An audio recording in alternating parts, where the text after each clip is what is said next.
গত 4-3-2025 খ্রিস্টাব্দ তারিখে দুপুর আনুমানিক 12টা 30 সময় আশুলিয়া থানার নবাগত যে অফিসার ইনচার্জ ছিলেন, তিনি চেয়ারে বসা থাকা অবস্থায় একজন ব্যক্তি এই রুমে ঢোকার পরে তিনি বলেন যে আমাকে বিএনপির দপ্তর অফিস থেকে পাঠানো হয়েছে।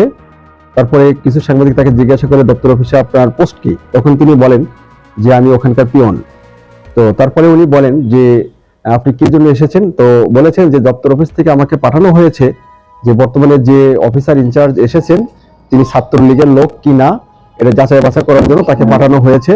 এবং এটা নিয়ে অফিসার ইনচার্জের রুমে একটা বাক বিতণ্ডা শুরু হয়ে যায় এবং বাক বিতণ্ডা থেকে সেটা সারা দেশে এটা ভাইরাল হয়ে যায় যে অফিসার ইনচার্জের রুমে ঢুকে এক জনৈক ব্যক্তি বিএনপির পরিচয় দিয়ে এরকম একটা করবে। তো এই বিষয়টা আমাদের ঢাকা জেলা পুলিশের সুযোগ্য পুলিশ সুপার স্যারের নজরে আসে এবং তিনি সার্বিকভাবে নির্দেশ প্রদান করেন যে যে করে হোক এই দুষ্কৃতকারীকে গ্রেপ্তার করতে হবে।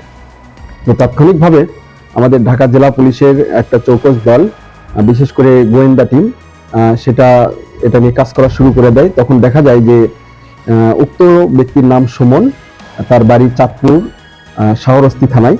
তো সে এই এলাকায় থেকে ওই ঘটনার পরেই সে এখান থেকে পলাতক হয়ে চলে গেছে। এরপরে বিএনপির পার্টি অফিসে খোঁজ নেওয়া হয় যে এরকম কোনো ব্যক্তি আছে কি না। তখন তারা বলে যে পার্টি অফিসে এরকম কোনো পিয়ন ছিল না এবং বর্তমানেও নাই, এবং যার নাম করে এখানে পরিচয় দেওয়া হয়েছে সেই ব্যক্তিরও রুহুল আমিন মিন্টু। তো রুহুল আলম মিন্টু তো এখানে রকমের এই কেন্দ্রীয় কোনো পদ পদবি নাই, বিএনপির সাথে সম্পৃক্ততা নাই। তো এটাও আমরা তাদেরকে প্রতিবাদ জানানোর পরে তারা বলেছে যে এরকম নাই তাদের।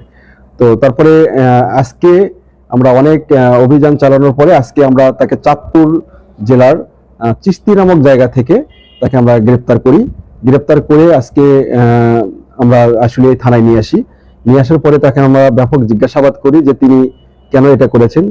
তো তিনি প্রাথমিক জিজ্ঞাসাবাদে তিনি যে কথাটা জানিয়েছেন যে তিনি একসময় এই এলাকায় আশুলিয়া শিল্প এলাকায় শ্রমিকের একজন নেতা হিসেবে ছিলেন, বর্তমানে আর ওই জায়গা থেকে তিনি নাই। তবে কারো উস্কানি তিনি এই এলাকায়, যেহেতু এলাকায় বর্তমানে শান্তি শৃঙ্খলা ভালো আছে, এই এলাকায় অস্থিতিশীল কিভাবে তৈরি করা যায় সেটার জন্য কারো উস্কানিতে এটা করেছেন। এবং আশুলিয়া এলাকায় যাতে কোনো অফিসার ঠিকমতো না বসতে পারে, কাজ করতে না পারে, এই জন্য তিনি কারো উস্কানিতে এটা করেছেন। তো সেটা আমরা আইনগত ভাবে আগাবো, তাকে আমরা যে আইনগত যে প্রক্রিয়া আছে সে প্রক্রিয়া তাকে বিজ্ঞ আদালতে সোপর্দ করব।